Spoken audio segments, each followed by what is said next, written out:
Hey, welcome to Step in Mom podcast. My name is Veronica Darem. I'm relationship coach, stepmom, and mom.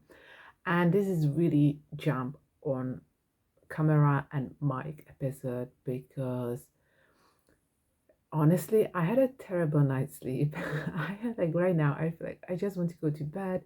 I want to have a nap before really busy afternoon and evening. But I'm here because I have something to share and talk to you. It's about terrible twos, teenagers, and other uh kind of like labels or sometimes even excuses we use for other people when they are not treating us the best way, or they are like toddlers are experiencing so many stages that are and can be really difficult for the parents, teenagers. Well, that's just another another dimension of problems and triggers. But what I want to really just talk about is that I'm so happy that lately I've seen so many moms on Instagram or on social media showing up and saying, "Can we just please stop saying terrible things?" Because and I'm with them 100% because I just don't like it. Because if I say, "Oh, it's just terrible cheese," I am not properly acknowledging what is going on for my son and what is going for me. So my little one is nearly 3 year old, and I have a stepdaughter who is 13. So I have a like teenager that toddler. I know that the teenage stepdaughter is with us every other weekend, and so it's not like I have her every day here, and I have to deal with everything. But I do experience that, so it doesn't mean it doesn't exist for me, or I don't see it, or I don't need to deal with it. And I know her since she was 5, so I got to kind of like she wasn't toddler anymore, but there was a lot of going on for her, and you can easily label stepdaughter like when you go into the relationship right after the breakup, uh, and you can maybe through the divorce processing together, or you can again label, well, that's just a child of divorce, and that's how they act.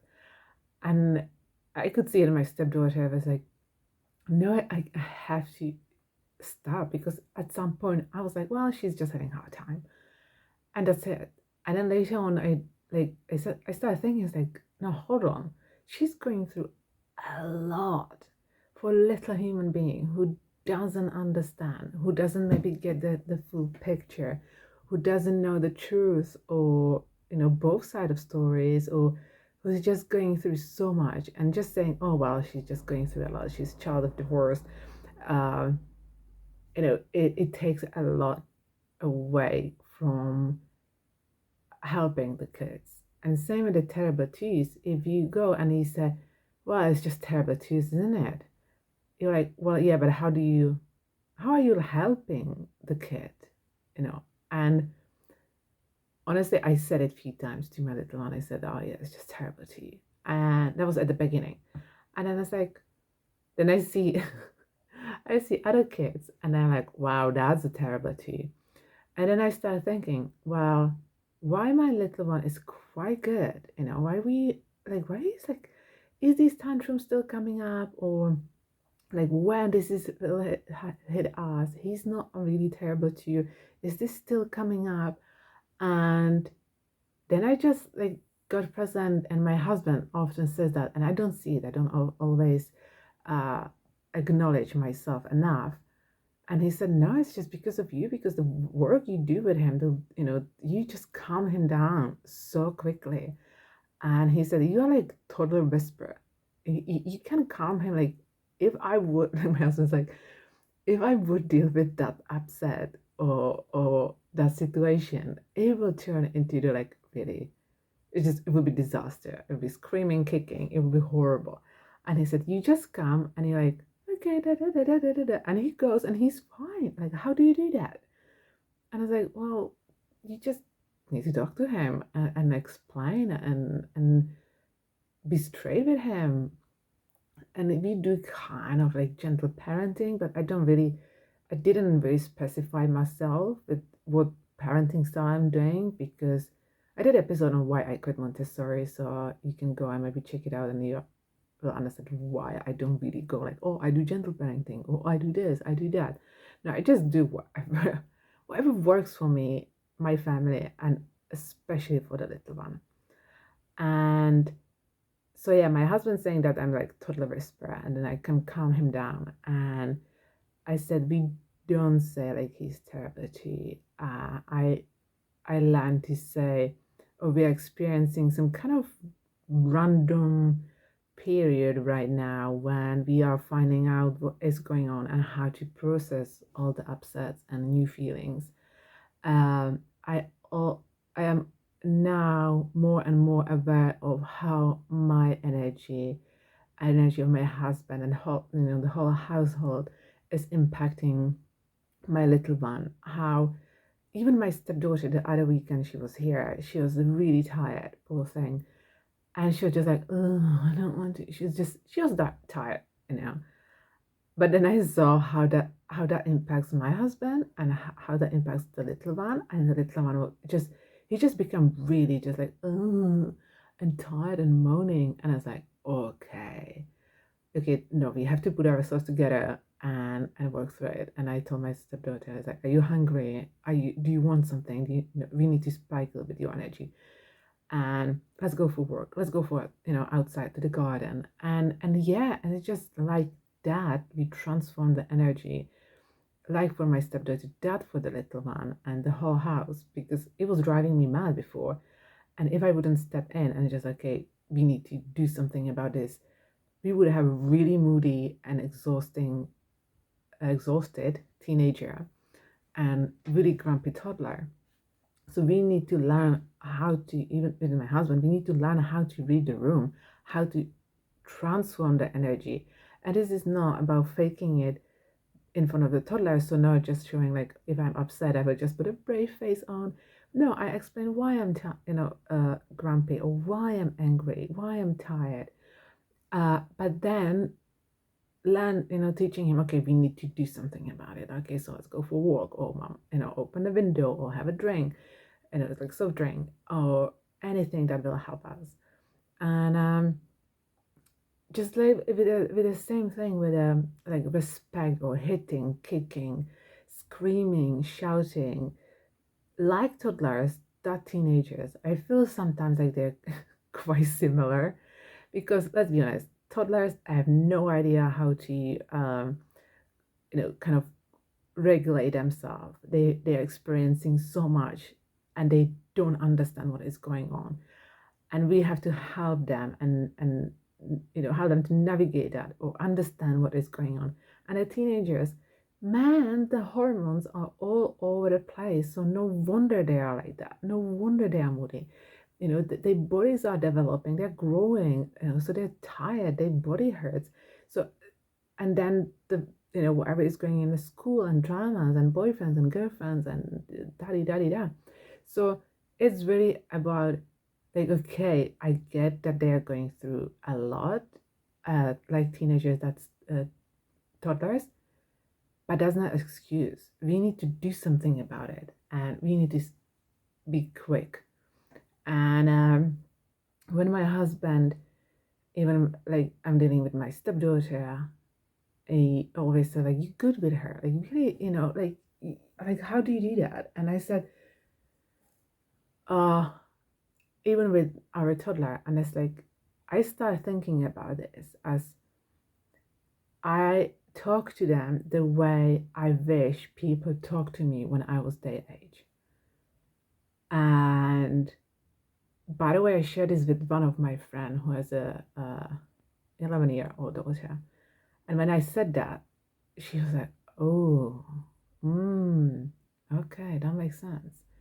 Because, like, can you imagine if people talk to you differently when you were a toddler, or when you were a little kid, or when you were a teenager? If they talk to you, like, you know how you wish people talk to you. And this is not about like, you didn't need to come from difficult childhoods or families. It's just a normal day to day, every situation chats or conversations.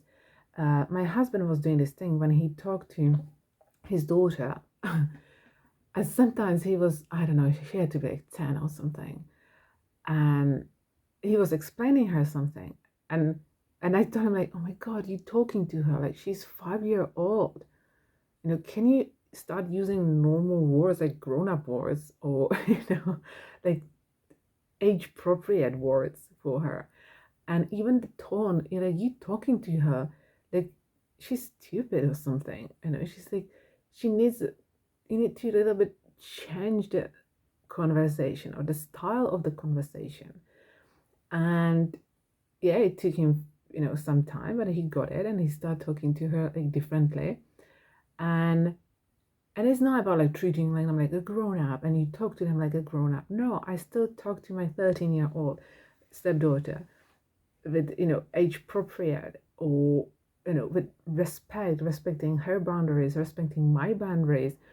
But it's just the way I wish people talk to me and listen to me when I was her age, because there was so much like we didn't talk about that. We didn't talk about sex education. We didn't talk about you know boyfriends, girlfriends, or relationship. I didn't know how to create a healthy relationship, and I didn't know how to like what is going on with me, like with the hormones and that. Like I had some kind of basic information, but I wish people talk to me differently, and not just my parents. At school, everywhere.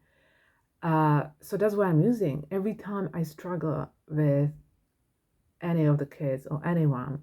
I just like, okay, let's talk to the person, to the child, to the teenager, the way I wish people talked to me when I was that age.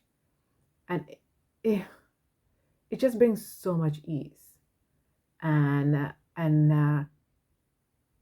you really, it helped me to be really straightforward, really clear. uh, I don't feel like I am making the other person small, or just like kind of like feeling like like I'm just a kid. uh, it helps me to treat people differently and for better, obviously. And just even me thinking, okay, well, what I didn't hear when I was a kid and I needed it, or what I'm even holding now because I think, oh, I don't think I'm allowed to talk about it. Or like, is that age appropriate, or is this like, am I allowed to say it as a stepmom? Doesn't matter. I just go back to how do I wish people talk to me when I was that age, and it helps me to open up to share more, not necessarily passionately, but it just helps to open up and create a better and different conversations.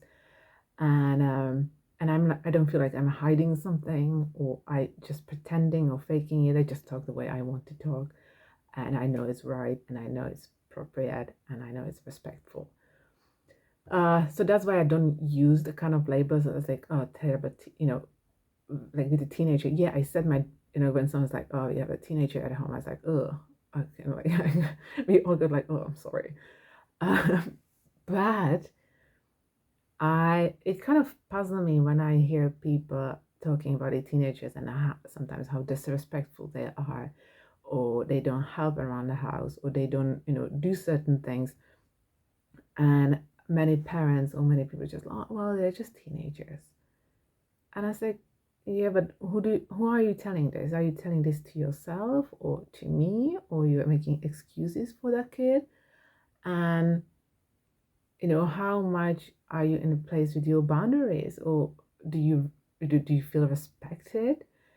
Uh, and I must say, I don't know, like I can't imagine, my child and my stepdaughter is really just disrespecting us in a way that it's crossing every possible lines, and we would go, well, she's just a teenager.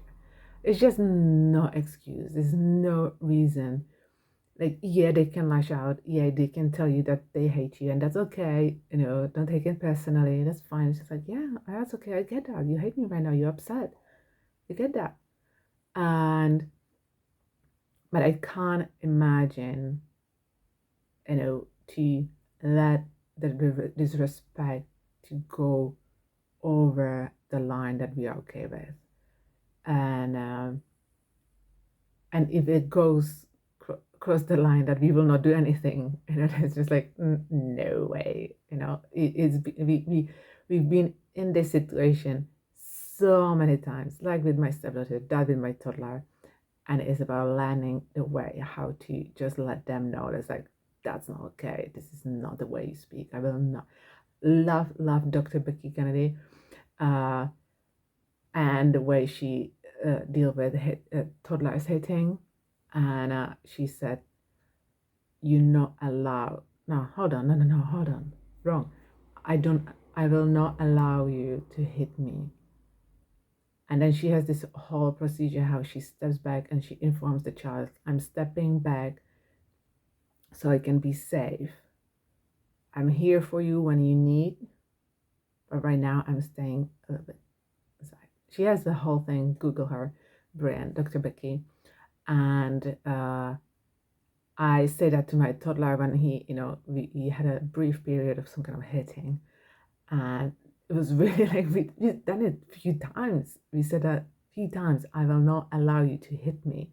And then we carry on. And you could see how the child is like, oh, okay, well, this is not okay to do that. And that was the end of the tantrum or the upset. And you talk through that, and you carry on with that work or with the repair or whatever you call it. The same with teenager. It's like a lot of people say like, I will not, like, you can't talk to me that way. And I was like, no, I would say, I will not allow you to talk to me that way. And you should be allowed to talk to anyone. So we always say like, it's not just me, but you should not talk to anybody like that. And I said it quite a few times in my life. I was like, it's not just about me.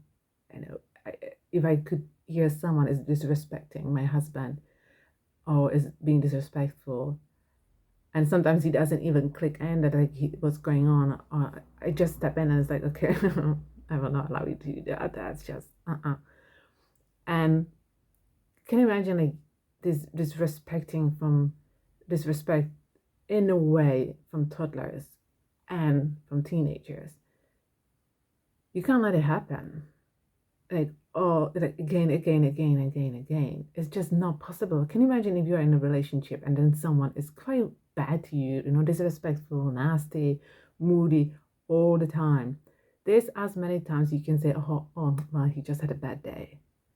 How often, how many times you can say that before you reach your point and it's like, okay, that was enough. Or you let the person to kind of being on a borderline or being emotionally abused or worse. So just talk to them the way you wish people talk to you when you were at that age. That's one of my best things that helps me to go through everything.